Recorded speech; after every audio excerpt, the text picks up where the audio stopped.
broadcast network, AFTERBUZZ TV. Over 20 million weekly downloads in over 150 countries, and your #1 source for after-show entertainment.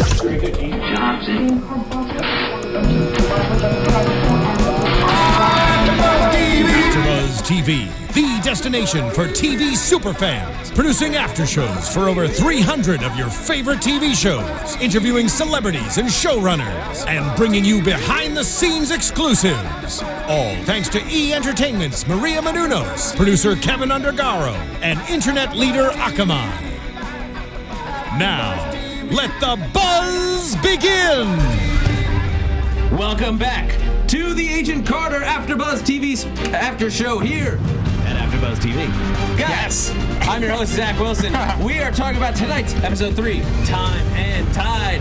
Thank you for tuning in. My fantastic panel tonight. To my left, Megan Salinas. Hey there, agents. To her left, Stef Z. What's up, guys? And Jesse Klein, unfortunately, can't be with us tonight, but we have a fantastic fill-in for him, Steve Kaufman. Or am I Jesse Klein? No, I'm Steve Kaufman. This is Jesse. I'm not Hydra, and I'm... How to start right away. He's Hydra. We're pointing fingers. All the way. All the Hydra people. Not Hydra. I think, Maybe. how many times tonight did somebody yell Hydra? 37. It's literally every time somebody new is brought on screen and introduced, like, this character is so-and-so. We're like, they're Hydra. Literally, like, Thompson is doing a really good job, or, Thompson's doing a really good job, like, or, doing the interrogation. Yeah. Yes. And we're like, he's got to be Hydra. He's clearly a bad guy. Somebody pulls out a gun. Hydra. New roommate. Hydra. Yeah, The lady running the Griffith? Hydra. New Totally. guy. Jerk ordering coffee. Hydra. well, at least with the new tenant, like, I feel a little bit justified in assuming that she's up to no good because, as House of Cards taught us, you can't trust anybody named Underwood. Yeah, Dottie Underwood. Yes. Saying, I'm throwing that I think out in House of Cards, Francis Underwood is Hydra. Absolutely. That's season 3. I caught a little of the trailer. I think that's what we're leading to. Well, guys, before we get deep into the episode tonight, I want to make sure that you guys are enjoying this podcast to its fullest. And the way that you can do that, if you don't know, we do this show live on YouTube every week. And you guys can join us in the chat room, and I'm monitoring the chat room. I can see all of your comments right in front of me. You can join in by going to youtube.com/AfterBuzzTV. Join in. We're going to pose questions to you guys throughout. You can also tweet at us, and we're going to give out our Twitter handles right now so that you can join in on the fun. You guys can tweet at me at that Zach Wilson, ThatZachWilson. You can tweet at me at the Menguin. That's TheMenguin. You can tweet at me at I am Stef Z. IAMSTEFZ. And you can tweet at me at Steve Kaufman. That's KAUFMANN. And it should be right below me. Stef Z and Steve. This is going to be confusing. We got it. Well, and don't forget, if you can't remember any of those Twitter handles, we are also keeping an eye on the hashtag ABTV Agent Carter. So many ways to join in. Be sure to do so yourself. Everyone's included. It's a family affair. We want to hear what you guys have to say. Well, first of all, I want to know what you guys have to say. What do you think of this week's episode? First impressions. Love this week's episode. Love it. It was a slower pace than we got in the first 2 episodes, which were very high octane, like a lot of fight scenes, which really got us into this and loving the character and just the world, because we're used to Agents of S.H.I.E.L.D. where it's picked up like in halfway through season 2, where there's fights and potential spoiler alert for a moment, potential. Well, I won't say it. Special group of people that shall remain nameless. I mean, Marvel announced a movie about it, if Yes. that's who you're talking about. I think you're safe now. But we did get some feedback that people are watching Agent Carter who haven't necessarily caught up on Agents of S.H.I.E.L.D. Okay. And Yes. so I want to make sure you guys are aware. I will yell spoiler if we're going to talk about it, because sometimes it will be relevant. There are absolutely parts of the show that will tie into S.H.I.E.L.D. We don't know what they are exactly yet, but it will absolutely tie into it. And the rest of the Marvel universe. Yes. Yeah, That's most we of my can just go ahead and predictions. put a blanket statement, possible spoils for Agents of S.H.I.E.L.D., the Marvel MCU, Marvel Comics, basically the whole kibosh. If We it will has try- Marvel in front of it, But we if it's might a talk huge about one, we'll it. try to We'll preface try to it. be careful. Yeah. I actually really like how the first 2 episodes were super fast paced because it draw you in and it was leaving you wanting more. And now they're kind of slowing it down and really looking at a couple different things more thoroughly. So I really enjoyed tonight's episode. I'm a super fan. I agree. The slower You know? pace was to probably build up tension for what they got coming down the pipe. And also what we have here are some really good character interactions, because those first 2 episodes, not only do we have a lot of action, but it's also about establishing all of our cast and characters. And here we get to see those characters play off one another, and it's interesting watching them talk to one another. I like seeing that, and it was definitely entertaining, and I was a little bit on the edge of my seat during the interrogation scene. Yeah, I mean, what's great about having the first 2 so quick is that we know that that's a possibility for the show. So we can spend an episode in this slower, more emotional pace, but people aren't going to run away. They're like, oh, the show's so slow and boring. But because we know we can get back to that Right. high-octane stuff. And we got a little bit of it in that cool little fight scene. Yeah. So much fun. She's a badass. Yeah. So cool. I mean, the mystery in this, we got more into the mystery of this episode. Like, how did people get into Howard Stark's super secret vault? They tunneled underground like that. The classic bank robber story. You know, you go in from the bottom. I'm picturing like a lady killer scenario. I've Where worked, they're I've worked just- on one of those jobs before. You gotta rob a bank? Or at least steal someone's safe? You've robbed a bank? No one's worked on the... Okay, never mind. Although I'll tell you, it's a tiny little tangent, but if I was like terminally ill, I would totally go rob a bank just to see if I could get away with it. How fun would that be? Like, wouldn't you want to act out some of these things that we see? Well, would you do it like Ocean's 11 style? Like, is that the way I don't you know go? if I'd rob the Bellagio. Would I want to act it out? I'm wearing a red fedora. Yes. And it is very Me and not you. conducive to these Totally headphones. rob a bank, dude. We got it. I just like Vegas. I would just go to Vegas with you guys and then... Right. Like, oh, we need some help. I'm actually at a craps table just enjoying myself. I've seen Reservoir Dogs. I know this doesn't end well. Yeah. No, A bunch of not people who sit around a table talking about pop culture and stuff, try to rob a bank. Bad things happen to good people and not so good people. Anyway. Yes. Sorry, I that think was we- totally my But fault. so what we we get took in this, like, once she gets in there, and I love the again, just more fun stuff, like when she shows up and she's dressed like she is for work. Jarvis just basically, you're gonna need to change your clothes. Like, this is not, because they broke in through the sewer, and once they go down there, they, of course, she, like, this is the great part of the character, is that she knows what happened in an instant, and not because like she's some like she uses some crazy power or anything. She's just smarter than everybody else that tried it. She's like, oh, they're like, oh, he came in through the sewer with hundreds of pounds of equipment, able to drill up through the ceiling or the floor of this super secret vault room. No, they floated it in a weather storm. Yeah. She's like one step ahead. Oh, yeah. To more like 10. Well, technically they're ahead of her since she's trying to follow them, but Right, but she's figured it all out. yeah, which leads them to, we got the answer to what the little heart symbol was. Yeah. I was glad that didn't string along for a couple more episodes. It was nice to be like, okay, that's what that symbolizes. Yeah, was anyone else a little worried that it was going to turn out to be like some super secret symbol that's supposed to like be like the Da Vinci Code? Like, it means enigma, but in French, so you're going to have to go to France to find Leviathan. No, I like that it was just proper branding. Yeah. It was just proper branding for a group of people. Well, I was a little worried about that because for you know, in the first minute or two of the episode, she's scrolling through this symbols book and it's like, oh, A this is- Shakespeare book. Yeah. Yeah. That's crazy. So it might have been, but luckily it was just in the harbor. Well, she's trying. I mean, like, that's the first thing you do when you see a symbol, is you try to find out what significance it could have. I think that's what we were doing last week. We're like, a heart with a line through it. What could that mean? We can figure this out. Well, we love the puzzles, and like, I feel like Marvel has done some of them pretty well, but like, Leet Brannis. We spent a whole series of time last week trying to find the anagram of what Leet Brannis might have been, and then somebody gave us the shout out. I think I'll be able to shout this person out during the iTunes segment later. Leet Brannis is just a random gangster from a one-off. Like a one-off issue of Marvel, and he didn't even say anything. Yeah, he's the deepest like a dead end. cut reference ever. I love that.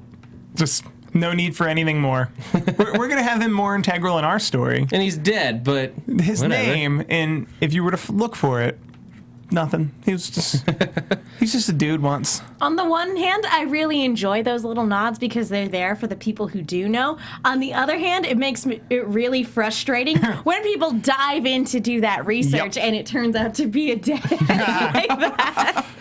I mean, What could that's it not a mean? dead end. Like we tried looking up all the different names that they dropped a lot of random names in this, and I'm like, Alfred Lowe, Frederico Rosa, Sasha Denzel. We're like, who are these people? We're looking up. We can't find anything. If you guys know who any of these people are, the only one that Steve, you had a Yes, Orson Hawks was one of Howard Stark's fake passports. Was an American one called Orson Hawks, which Howard Stark, especially in the Marvel Cinematic Universe, at least the way the way he's been portrayed, is partly Walt Disney, a lot Howard Hawks, and a decent amount of Orson Welles. So Orson Hawks was the one I was immediately, oh, okay, that's just a nod to the source material.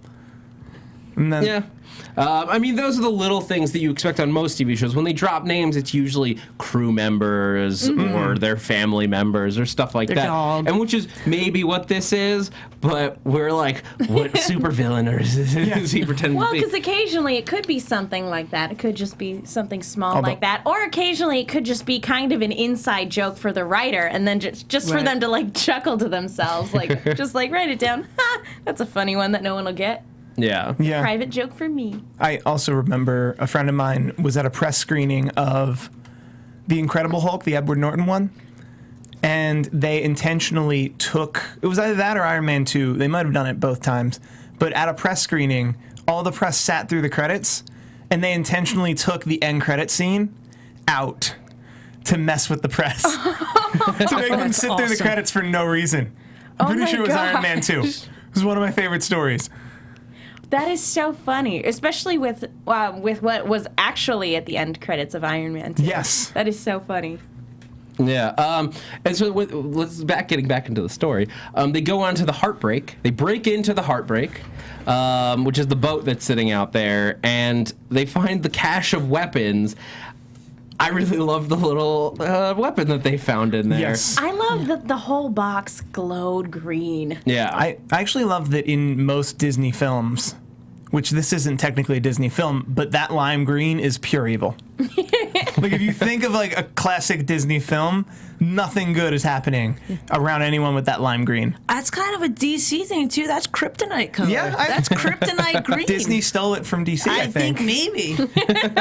I mean, I think green in general is just like evil, like Wicked Witch of the West, like. But it's crazy because if you think about in real life, green is like go. Green is like the safe, like go color. You Christmas think it'd colors. be, Yeah. it's like you'd think it would be. I feel like green's money. Green's like a lot of symbolism with green, Yeah. and I wouldn't always think evil or scary. But Whenever it turns out that way. Whenever I see it in Marvel, I always think radiation. Yes. Yeah. Chemical. Yeah. Yeah. Something like A that. lot of talk in the chat about the red fedora. I gotta bring up the red fedora. And talk about your red hat. That hat is so suits you. For those of you listening on iTunes, I feel like you should flip it over to YouTube for a couple minutes just to check out this ensemble. Look, I mean, I realized, like, here's the thing. I didn't go out to find this hat. I've had this hat for about 3 or 4 years. Boo 69 Bs. Boo 69Bs thinks that everyone should try the hat on. I think we might Melissa have to start passing. At the end, we'll pass it around. at the very end, Melissa we'll just Stewart kinda- says, "I know the red fedora hat is everything." It really is. I mean, Rose said it in the first episode. Love the hat. It's a good And hat, I man. took that to heart. But when I want to get back into the weapon they found, Right. because it's called the constrictor. It causes muscles to like constrict and so much that it breaks bones. Originally designed as a massager, I can't help but think this is a nod to the villain. The supervillain Constrictor, who was a member of S.H.I.E.L.D. who defected and then became later a member of the Serpent Society. Which makes sense with the name Constrictor. Yeah, I mean, it's the same name, so I have to think that there's some kind of connection. Like, if they're going to drop this here, that's a piece of technology that can easily... It's now in control of the SSR, which then means probably then later is controlled by S.H.I.E.L.D., this guy gets a hold of it, and then we get a reference later on in Agents of S.H.I.E.L.D. Yes. where this guy shows up with, like, modified tech that we trace back to this whole SSR, case. yeah. Wow, I like that. Crazy wild fan theories. No, I like it. It fits. And Stark does not. Howard Stark does not have a death ray. I googled it in more than 3 different ways. Well, clearly No he death does. ray It's in in Nevada. Nevada? It's in Nevada, but what I'm saying, but like in the comics, that's not a known thing. Well, I not had that to, you know of. I had to look.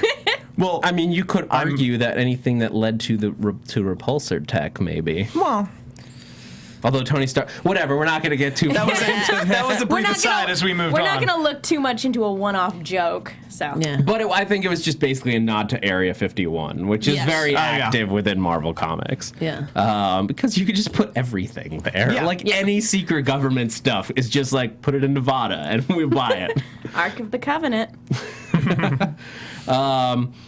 But what I really liked about this whole scene is the way that, like, the whole sequence there is that when we get to that point that Peggy is really just dealing with all of the stuff that she's built up in the episode, all of the, like, the crap that people have been throwing at her throughout, because at the beginning of the episode, like, what did you guys think about how everyone is treating her at this point? Because in a sense, during the interrogation scene, let's say, she does mess things up. From their perspective, she's done a terrible job. She's ruined an investigation.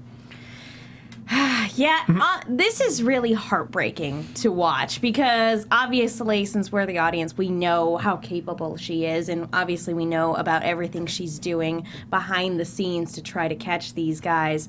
And so it's just really hard to, and this is the same for any like undercover, movie or TV show. It's really hard to watch them get berated for for having to do kind of the wrong thing to keep being able to do the right thing, if that makes any sense whatsoever. But yeah, and just seeing her get chewed out for it really, it's like, but we wouldn't have drama if that wasn't the case. So Yeah.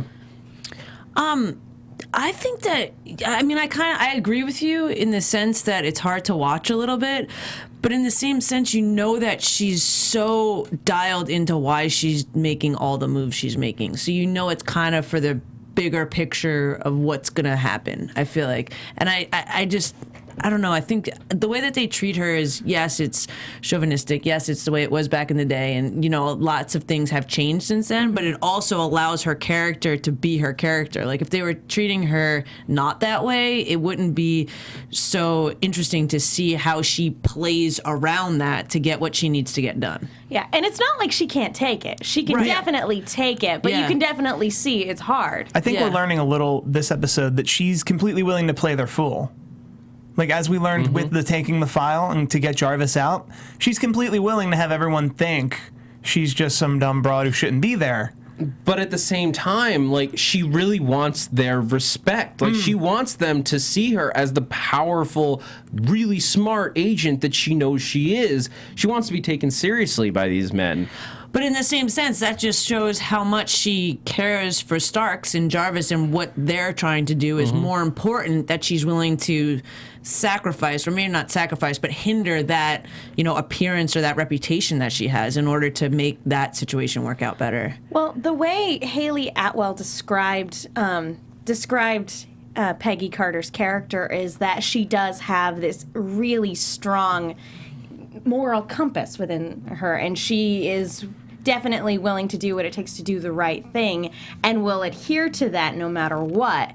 And if that means having to take a personal hit, damn well she's going to do it. Yeah. But that doesn't make it easy. That doesn't make, of course everybody wants that validation, especially when you have the whole world treating you like you can't do anything. Well, and, not to jump to it, but we do see, for the most part, her being that tough person. And at the end, we do see a little bit more emotion from her. So I think that's an interesting path that they're taking. Yeah, it shows that even though she's, taking care of business, she's not stone cold. She has a heart. Yeah, I mean, we see, we hear her say at one point, I will call them in, referring to the boxes, and they will respect me. She thinks that, basically, that reveals she's hoping that by solving this case, by proving that Howard Stark is innocent, she's hoping that this will all just come around to where they'll realize, oh, she was playing us, but it was totally amazing spy skills, and she's the best one of us all. When in reality, more likely, she's going to get to that point, and they're like, that's treason. Right. Like, you can't do that. But not even that. I don't think that they'll accept that she's smarter than them. Yeah, no. No.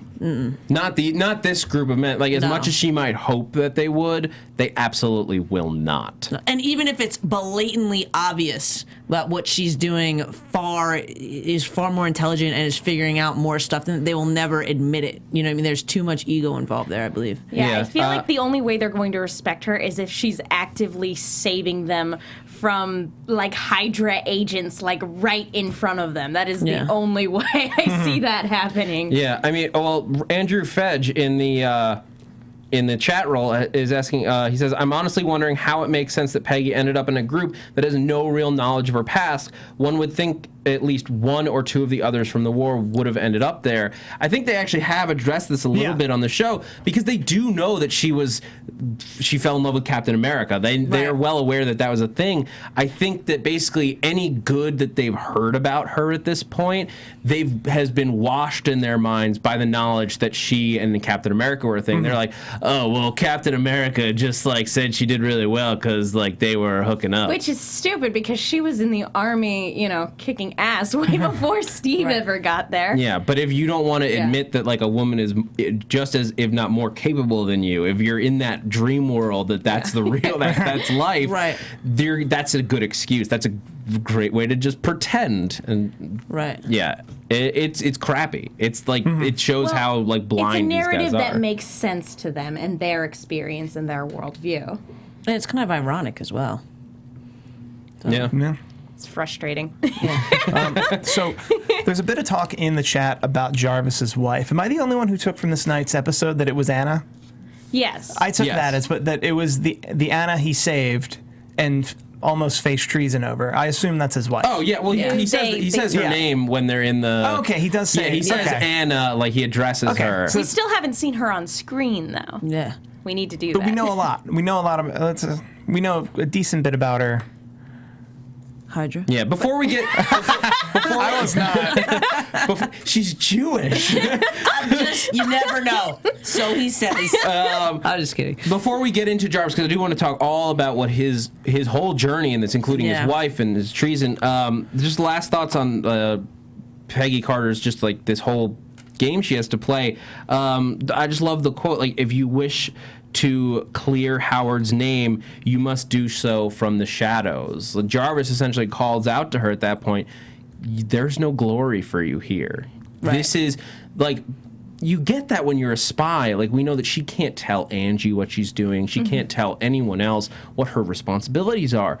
But this is not even the spy people can know what she did. The only people who will know what she's done is Howard and Jarvis. That's it. Well, and there's something to be said with that too, because true heroism is doing something just because it's right, even though it's a Anonymously. thankless job, and that you'll never get recognized for it. Because you can definitely look at all the other Marvel superheroes that are out right now. They are worldwide recognized. In the Marvel Cinematic Universe, they are recognized as heroes. Sometimes the authority figures like to bring them down, but generally the world sees them as heroes. She's doing this just because it's the right thing to do. Yeah. But so Jarvis is, I guess, filling a similar role. Like, he's helping to recover these weapons and save the day. But very much Jarvis is just going to be forever known as Howard Stark's butler, which is really how Literally I think forever. everyone. Yeah, which is how we all know him. Yeah. Like, I didn't think of him as having any real thing except he's like the Avengers butler. In the comics, he's still around, and he's the Avengers butler, not just the computer system. In the MCU before this show, I didn't know he was a real person. Well, I didn't know he was ever a real person. I don't think they meant for that. Like, I don't think in Iron Man they're like, he's totally a real person, and then we named it. I think this is just their cute way of being like, hey, look what we thought of. Yeah. Someone was like, yes. Well, because Jarvis is a strange enough name, I assumed it was an acronym for something. I think they did come up with something in Iron. I can't remember, but That makes sense. Yeah. yeah. But let's get into they bring Jarvis in for an interrogation, and they uncover that he committed treason at one point. I mean, what did you guys think of that whole drop? And like they sort of brought it up and settled it in one episode, which I like again, so that we're not like hanging these threads throughout the season. What do you guys think of the whole treason plotline? I think it was really good about shedding some light into his character. And again, he wasn't even really concerned about what it meant for him so much as what it meant for his wife. And I mean, that says a lot. He cares so much about her that, he almost let everything slip. Right, I agree with you there. He cares so much about her because it's blatant that he had stone face and he wouldn't give up anything about Stark. But when it comes to, I actually didn't see that coming as we were watching. But I liked that it happened, and it did make his character surround, and we learn why now he's so indebted to Howard Stark, you know what I mean? Mm-hmm. So it all comes full circle. But I like to see that soft side as well, and it does. It shows you where he draws his line and his boundaries, and I like that they're setting up the boundaries. And it helps us understand how big a deal his wife is to him, and why like you shouldn't call him after 9 unless it's that big a deal. It's like, no, I almost faced treason. I almost faced treason in the UK over this woman. I love this woman. Don't bother me. It makes me really want to see her.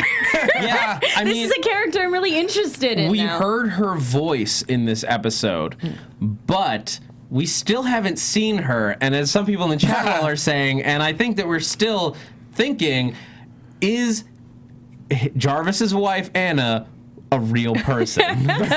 She could just be a figment in his imagination. She could. I mean, I firmly believe that at one time she was 100% real. The question is she really there now? Ooh. Could she be like on a record in the other room that he like has a recording of her talking, creepy. like plays it back and has a conversation, or just like a billion hard drives Jarvis in one room? Is a handsome man. He could go find another woman like if he Zoller? needed to. but not if he lost the love of his life.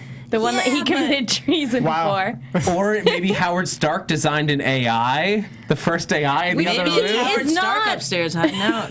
He is not Krieger. We established last week he's not really Krieger. I thought she was a real person we just weren't going to see until right now. Now I'm thinking about it. And once we see her, if we see her, oh my God, we're all gonna rip her apart because now we're putting these images we're putting in her our on a head. Like, we all pedestal. have these expectations of Jarvis's wife. Is there someone that like a significant character that she could be? Like, is there somebody named Anna within the Marvel universe? Nobody's coming to mind. Because this is just coming off the top of my head. Well, could she be some deep cut, like, or really, really important character? It could also just become a running joke. There have been plenty of shows where they always mention a character, but you never see the character. It's Home Improvement's Wilson. Like, you just see them poke the eyes out. You always hear her around a corner, but you never actually see her. That's so not the tone of the show. I'm saying it could happen, though. Let us know in the chat. Do you think we're ever going to meet Anna? The only Anna that I can...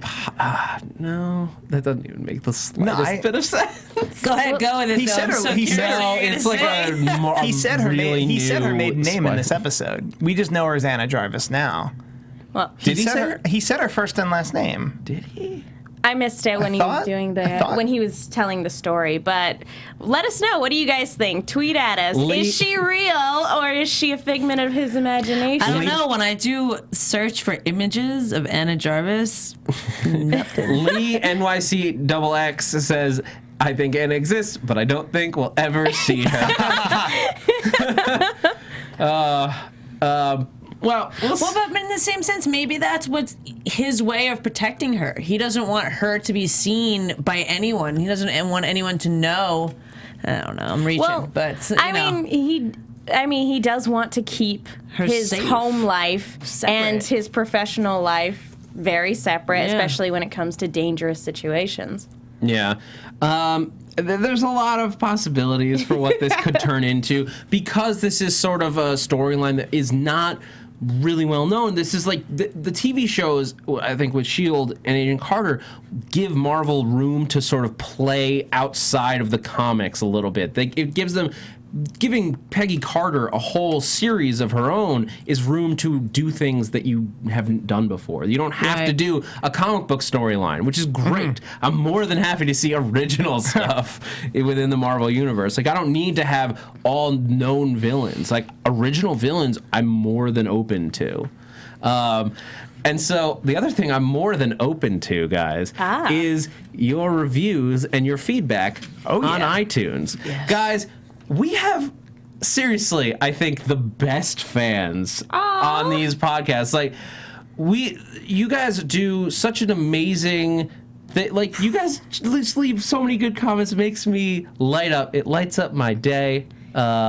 It's true. Have you ever had a bad day and then you looked at iTunes comments and all of a sudden your day was way better? But it doesn't just help us feel good. It also helps the network as a whole do everything from keep the lights on. It helps us find sponsors. It helps us book guests for all of our programs because by going on there, by hitting the subscribe button on iTunes, by hitting like on YouTube, by just leaving us a rating and a review, it takes just a minute of your time, and it really just helps other people find the network, but it helps us do all of those things to a degree that I can't express enough. So we also like to shout out you guys because it does mean a lot to us. I want to shout out a few of our reviewers on iTunes. Master K814 says, I was really looking forward to the start of Agent Carter and the after show. I love the podcast. The show is a great mix of the show with the clips from the movies.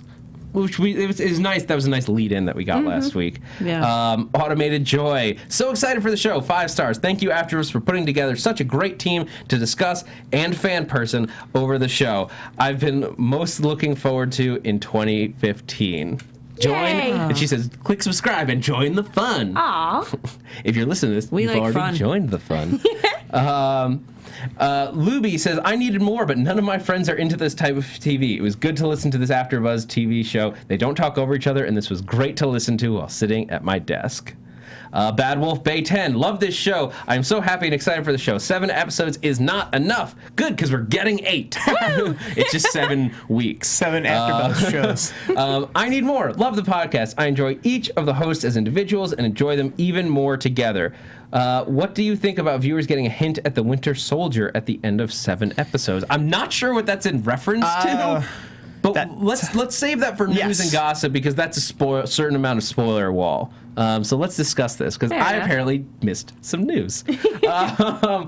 Mama Little 7 says, awesome! Only word to describe the show and AfterBuzz. And Viper, just we're running out of time, so anybody else that I'm missing, I apologize. Viper Menez, it's 1980, just wanted to rate. That's all you have to do. It makes all you have to do is go on there, take 30 seconds, and hit us with a rating and a comment, and it makes a big difference.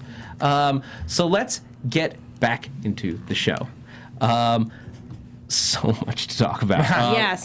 Well, let's talk a little about where Carter is living at this point. Her weird little home apartment with a curfew and rules about having men above the first floor. We opened up on that great moment where like, who's climbing the building? Is it going to be Leviathan? Is it going to be the dude with the hole in his throat again, or like a new hole in the throat guy? Is it? I think we all thought it was Jarvis at some point, which would have been hilarious. We're like, oh no, who's going to kill it? Oh, it's Jarvis. Like, I have your mail. It turned out to not even be Jeph. Yeah, it was just some random dude. But what I think that is important about that is that we've established now that however this woman found out about it, she means business. Like, when you get caught once, you are out the next day. No, when you have 30 days to find a new apartment. I'm pretty sure these days there are laws against this, but she's out on the street the next day. Let's hope her boyfriend has some can room put her up in for his a couple apartment. days at least. Sheesh. But yeah, this was partially played up for laughs, and maybe it makes me think this whole scene existed just to bring in Dottie Underwood. I feel like that character is going somewhere. Either she's going to be a villain or she's going to get fridged like Colleen was. Hydra. Could be. But you should have a Hydra button. Like lights up, your mic lights up. Hail Hydra. keep me on the show. It's guys. like, but Hydra. I will bring a Hydra button. You guys keep me around. Hydra alert. Will it be like one of those little lights that spins like on a police car? I'll send you guys some specs. Yes. But yeah, I think you're right. I think that absolutely this is not like a random person who's brought in for no reason. She could be Hydra. She's not going to be SSR, like putting some deep undercover person to follow Agent Carter. That doesn't make any sense. Could she be working for Stark? I'm not necessarily thinking that that's like a great thing, but like I'm thinking outside the box here. Who else could she? I mean, she could just work for Leviathan, straight up, like not Hydra, but Leviathan.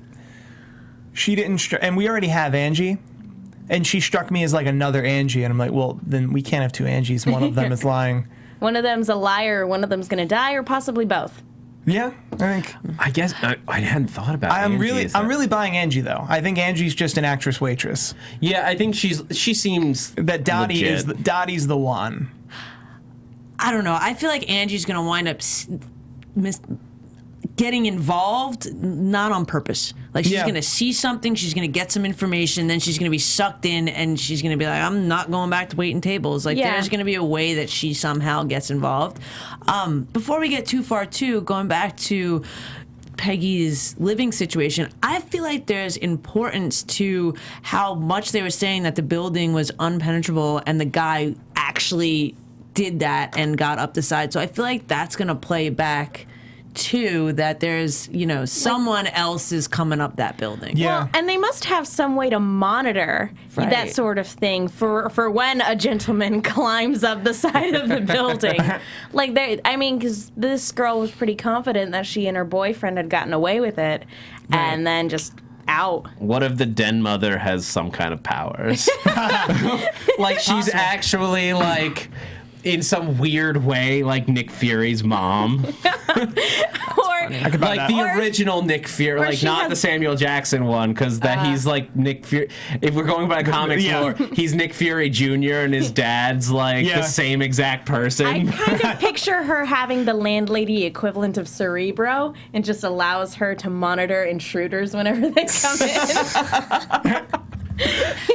That's X-Men, and the rights haven't come back yet. Well, technically, the TV rights. That's a whole complicated thing where Marvel still retains TV rights for certain things like Spider-Man and X-Men, but they'll never introduce it that way just in case they ever get it back, because the Marvel Cinematic Universe is so controlled and so consistent that they don't want to have to be like, well, just ignore that one plot. just seriously, guys, just ignore that one time Spider-Man showed up. It was just a thing we were doing. It's not. But yeah, so I want to talk more about Angie because, like, I really like her character. I'm sort of picturing a scenario where Jarvis has to get to Peggy and he scales the building because they're talking about, like, this building is impenetrable. And she's talking to Jarvis about, like, no building is impenetrable. And yes, it led her to the idea of going in from the bottom, like, all that, how that works. But I'm picturing Jarvis, like, getting in there and Angie just opens the door, like, coming over to be like, hey, girlfriend. Oh, no. No, you don't understand. He's married. Oh, so it's like, no. And then, but Angie walks in on and basically stumbles into the spy world and is then forced to be a part of it. Like, Steph, like you were saying. Yeah, that's exact. I feel like something like that's exactly gonna. But I still see Angie as the pure innocent and Dottie. A lot of people are talking about she could be Howard Stark's. That Howard Stark could have hired her to be closer to Peggy because it seems like Howard Stark wanted her to stay there. Yeah, I don't know. I want to say she's Hydra. I don't even think Hydra's that. But I honestly don't think Hydra's that important in this show at all. Probably not. But we still need to pick out who's where. Another person. No, I'm not. Yeah, I couldn't find it here, but another person in the chat mentioned it would be really funny if she is Hydra, but she's going to protect Agent Carter because her job is to infiltrate S.H.I.E.L.D., and Agent Carter starts S.H.I.E.L.D. So she's like a triple agent. It's like a super long con. It is the longest of cons. Like she is Hydra, but she also works for Stark. She's just trying to protect Carter. That's really, really what the whole Hydra plotline is the super long con. It's 50 plus years, 60, 70 plus years, whatever it is, laying groundwork for the time where you're going to try to take over the world with helicarriers. It takes a long time. That is a long time. Enough for a brilliant scientist to turn himself into a computer program. Yeah. Which we saw. A dated computer program. What are we looking at? Oh, no, not the computer. We did see, though, up here the acronym for Jarvis. Oh, Jarvis. Someone had put it up. Oh, who had it? Just a rather very intelligent system. I don't think that's the official one. I like that acronym. I choose to make it official. That is what it is here. That is forever what for this show. We approve that acronym. If Jarvis in the Iron Man movies is an acronym, the acronym is officially and henceforth known from this podcast as just another rather very intelligent system. If it's in the chat, it must be canon. Canon now. Ghost 8386, you just won for the night. Like 1,000 internets to that person. I only have 10 internets. We'll find the rest. Don't worry, the exchange rate's very favorable. Got it. Do you guys have any other thoughts about this episode? Little random things that like stood out to you? We had Joel Berkeley Lewis talking about the way Carter reacted to Krasinski's death. And I think Krasinski's death hits Peggy hard due to both her trying to protect Howard and trying to do the right thing. Because Steve definitely had an influence, and having to live up to that goodness in the dark, in the shadows, is hard on her too. And that's fair enough. I mean, Steve, he was a golden boy. Yeah. He was Captain America. Well, somebody had posed a question. I'm sorry. It's deep back in the chat, but do you think Peggy can move on from Captain America? Like, could you ever move on from those? Within the canon, we know she does. As of this moment, no. Well, she's still in mourning now, and but the plus side is that she does have this mission. And what's a good way that people move on from tragedy? It's when there's work to do. Yeah. So. And I think she gets reminded of it this week when Krasinski, when he dies. It all hits home again. She doesn't matter how big of a jerk he was. Losing somebody like that suddenly, it puts her right back in the war. It puts her right back into the moment where all of a sudden she lost Captain America. She lost her love. forever. She doesn't know he's coming back, but spoilers for Peggy. Don't tell. If you haven't seen anything else in the Marvel Universe, spoilers. Yeah, right. Or read the first paragraph of Captain America's Wikipedia page. Yeah. But yeah, some other stuff that sort of stood out to me, like random stuff. I couldn't help but think that there might be some deep connection when they mentioned that he met Anna in Budapest, and I'm just thinking of Hawkeye and Black Widow. It's like Budapest all over again. I saw that in the chat. A lot of people were like, "What is it with Marvel and Budapest?" Somebody's either from Budapest, or maybe that really is connected, and that's going to. So if we find out who Anna is, that could actually be a whole thing. It's all somehow going to be connected. It's all connected, They're too guys. Smart. Look, if you like, I read a lot of Marvel comics, and like when you read a lot of them, it's amazing how much they interconnect, not in major ways, but little things that get dropped when the writers, just because they work together and they're like, oh yeah, I'm gonna go here with this storyline and here with this storyline. Oh well, what if my character shows up to do this crazy thing while she's over there? I could totally see them plotting out like, yeah, in 1983 in Budapest, there was some crazy mission that started the formation of the Serpent Society, and Hawkeye and Black Widow were there, but it was started by this woman, Anna Jarvis's parents, who... Insanity. Wait, but I would totally Jarvis's buy parents? it. If how we'll know if that's a spoiler if he disappears in the next 3 minutes. Marvel people we're pretty close to their studio. If Marvel people just come down on ropes and take him, It's Mickey Mouse, man. Mickey Mouse is gonna come for me. I've seen it All happen that's left before. will be the fedora. It'll just gently glide to I'm the taking floor. that fedora. If you disappear, it's mine. Well, it is as we move into. Why don't we move into some news and gossip? Yes. And as we do, TV news. pass the hat off Passing the hat. to Megan. Yay! It probably doesn't fit, right? But this is great. She is too Fantastic. excited to. Yay! So, guys, just some real quick stuff. Stan Lee is going to have a cameo in Agent Yay. Carter. Yep. I'm really pictures. excited. I think it might be next week. Or 2 weeks. We skip a week. Oh yeah, and then- we're off next week, but when the next episode. The next week. I can't wait. I love Stan. Like, I know some people are tired of it, but I will never get tired of Stan Lee's random cameos in Marvel movies. Well, we all know the theory that he's the Watcher.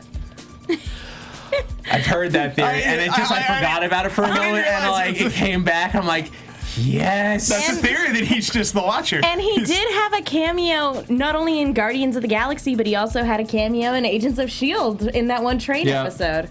He's totally. Oh my God! If he's not the Watcher, I'm just thinking about this all over again. He's not the Watcher. For those of you who don't know what the Watcher is and think we're insane, the Watcher is this basically immortal being that lives on the moon. He's one of like a big race of beings, but his only responsibility is to watch and record all of the events, everything that goes on in this universe. So, and like he shows up at times of great turmoil.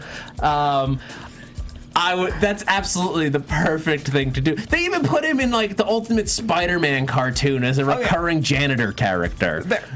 He's everywhere. I don't know if that was ever the plan, but they're set up. They're set up to do it. If they wanted to. Replan. Well, and we've got a couple other things to talk about. There's a new Age of Ultron trailer. There is a new Age of Ultron trailer. Unfortunately, we're running low on time. If you want to know more about or hear people's thoughts on the Age of Ultron trailer, you can go onto our sister network, Popcorn Talk, where they have a show called Marvel Movie News. If you go subscribe to that, you can get a full, I'm sure they spend a ton of time breaking down the Age of Ultron trailer that came out this week. Yes. So And pop over I there will for say that. I thought it was wonderful. Yeah. Oh, I'm so excited. Yeah. We also got in this episode, they dropped the Daredevil teaser, which they showed like a week ago online, and I've watched it about 15 times already. But we have a date. Yeah, we finally have a date. April 10th. April I 10th. believe it was April 10th. April 10th. Yeah. And I can't wait. I mean, the teaser gave nothing except Manhattan. Like It's Daredevil. Lighting That's- up red. Yeah, which is great. It's like the infrared and all that. Well, not to get off on a tangent, but would that be post-Avengers or pre-Avengers if Daredevil's in Manhattan? Because they destroyed Manhattan. The Chitauri. Well, I feel like in this world, like, the construction is really good. Okay. They just rebuild. Or that's part of the that's a part of the story. That it's a city that's. I'm willing to bet that it's going to be part of. It's going to be after Age of Ultron and everything. Okay. Or not after Age of Ultron, after the Avengers, the first Avengers, and then it will lead into Age of Ultron in some way. But I don't think it's pre that. Got it. Anyway, before we're running low on time, so let's move into predictions. I'm gonna pass the fedora. And now, This is happening, guys. AFTERBUZZ TV. It's happening. Low hat, get a little hairstyle there. Joel Berkeley Lewis says Uatu, which is the name of the Watcher. His head's not big enough. You could easily digitally enlarge Stanley's head to be the Watcher, and everyone will enjoy it. But then he Donna just looked like the disguise. villain from Green Lantern, and nobody wants that. Nobody I have a watched question Green for you guys. Lantern. Do you guys think to promote Ant-Man, they would put a young Michael Douglas as Ant-Man in Agent Carter? Ooh, like my God. a young Hank Pym. Yeah.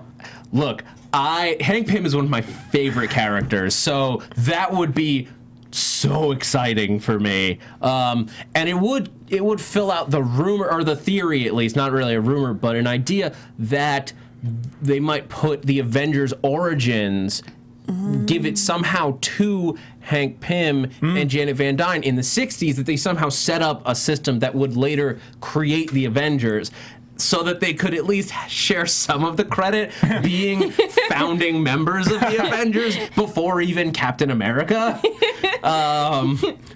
Hashtag Janet Van Crime. Yeah. Very well thought out. Yeah. I would love to see that. It's also, I guess, theoretically possible that in a flashback in Ant-Man, we could see Peggy Carter show up in some way. We could.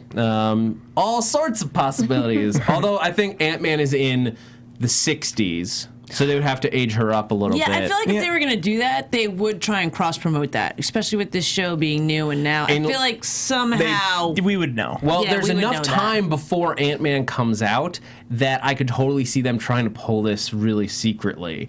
Like they try, like the attempts to hide when Nick Fury taped for Agents of S.H.I.E.L.D., they like drove him in like a shadowed SUV right onto the stage, drove him out. Nobody except Skeleton Crew knew he was there. It still got out pretty quick, but Probably because they knew someone shot there. And then somebody just took a guess. yeah, it's a safe bet. Anyway, predictions. Or not.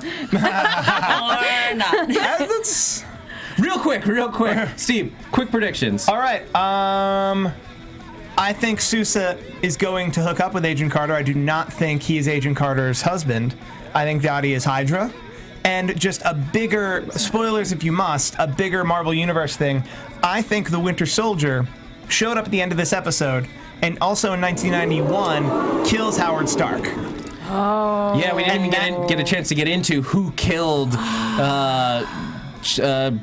Krasinski. Yes. But I Yeah. like that theory. I think it's the Winter Soldier, and I think the Winter Soldier will kill Howard Stark, and that'll ultimately Bucky. They could. I'm going to latch onto that, and they could even pull that off without without him actually being on the show. They could just say it was the Give you Winter this, Soldier. 'cause You just had so Jeph, many. real quick predictions so before many we get out of here.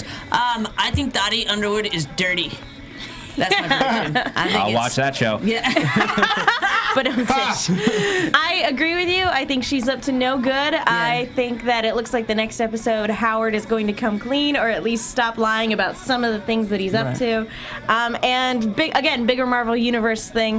You know what? No, I'll save it because I had some thoughts on the Age of Ultron trailer, but I'll save it for next time. Okay. Yeah. Guys, thank you so much for tuning in. My only prediction is that I will continue to fall more and more in love with Haley Atwell and Peggy Carter. and that you'll wear fedoras All the time. Yes. Okay. She's amazing. Steve Kaufman, if people want to keep up with you on Twitter, where can they find you? They can find me at Steve Kaufman. That's Kaufmann. I also host the Modern Family After Show on Wednesday nights. Suits is coming back January the 28th. I'm going to be doing that on Thursday nights. And I also do Gotham on Monday nights.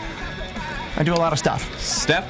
You guys can find me at I am Stef Z, IAMSTEF. I do a bunch of shows here on AfterBuzz, so just look out for them. You can follow me on Twitter at TheMengwin. That's TheMengin. I also do a bunch of shows here at AfterBuzz.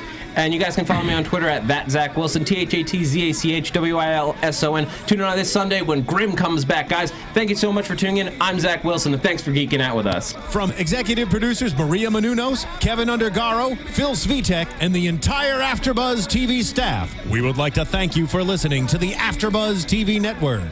To watch or listen to other after shows and post comments or questions, be sure to visit AfterBuzzTV.com. I'm Sir Richard Wentworth, and this has been a presentation of AfterBuzz TV. Buzz you later. The views expressed herein are those of the hosts only and do not necessarily reflect the views of AfterBuzz TV or its owners or principals.